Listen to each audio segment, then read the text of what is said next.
Hello, இது இன்னும் light on ஆகல, கிரீன் லைட். இது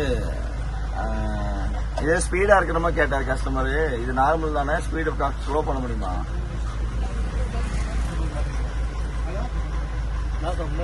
பண்ணிட்டியா? கண்ணாடி கண்ணாடி